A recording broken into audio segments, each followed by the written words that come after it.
when we talked about the Kabbalistic trees of life, and when you can lay the cards out, we said that there's a correspondence between the priestess on the second Sephiroth of Chokmah, and on the second tree there'll be the card Death, 13th card, and so that in some way suggests that there may be a correspondence with those cards. I think there is one.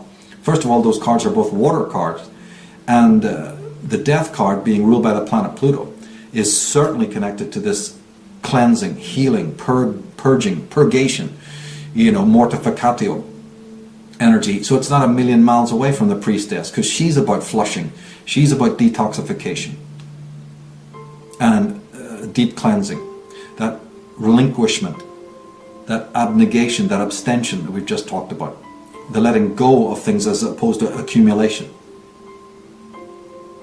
But I don't just mean that physically, I also mean that psychologically. There's a psychological divestiture, there's a psychological deconstruction that's also very needed, and it's also very lacking in our society today. Everything is cleaned, the front yard is cleaned, the bed is made, the dishes are washed, but the mind is dirty, the emotions are filthy. What's that all about? What about psychic hygiene? The ancient Greeks knew about it, hygeia. It was necessary before you could have any kind of development spiritually. What's wrong with us? We're all about accumulating and getting and having and attaining. Where's that fallow field?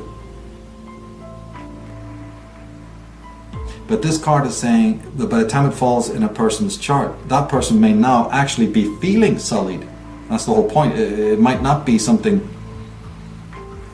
unspoken. They may actually be feeling the symptoms of it, maybe not able to rationally explain it, but something that they're feeling is not right. Something's off. I feel dirty, I feel toxic, I feel sullied, I feel prostituted. What's going on?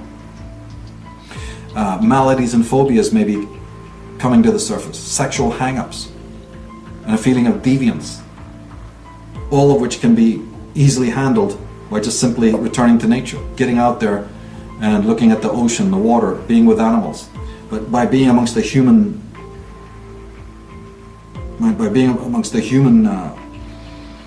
dross, a point comes when we sort of maxed out and we feel that we need a fallow period, and that's what this card represents.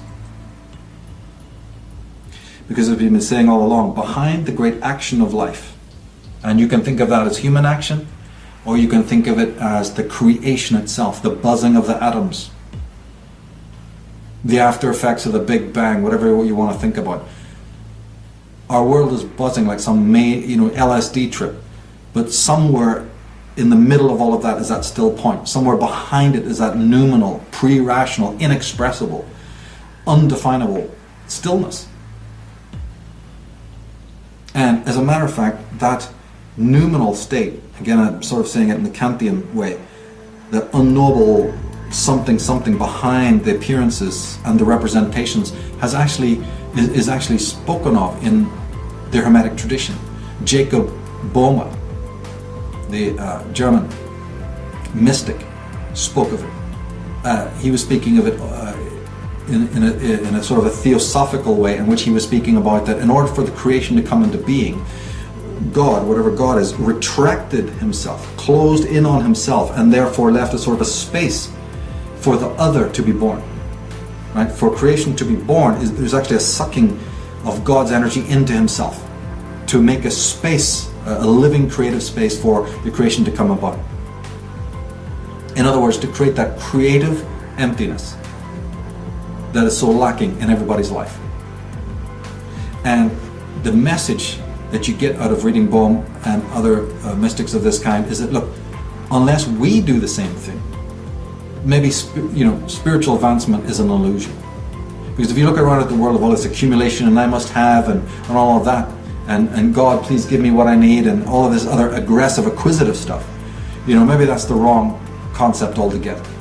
And maybe there's this whole other kind of creative emptiness that this card is encapsulating. Along the same lines, let's just understand that the word holy, holiness, is synonymous with wholeness, right? The holy person is the whole person, complete.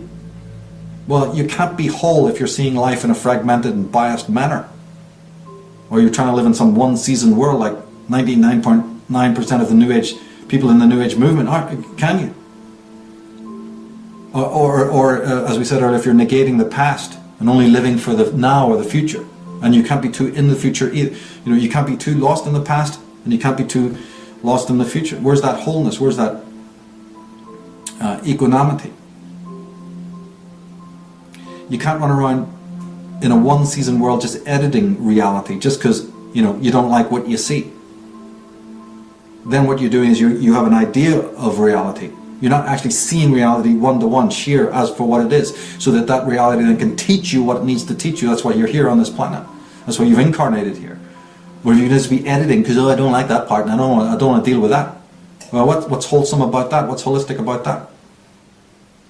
You know, you are meant to study the lessons of the past. I mean, I shouldn't even have to explain that.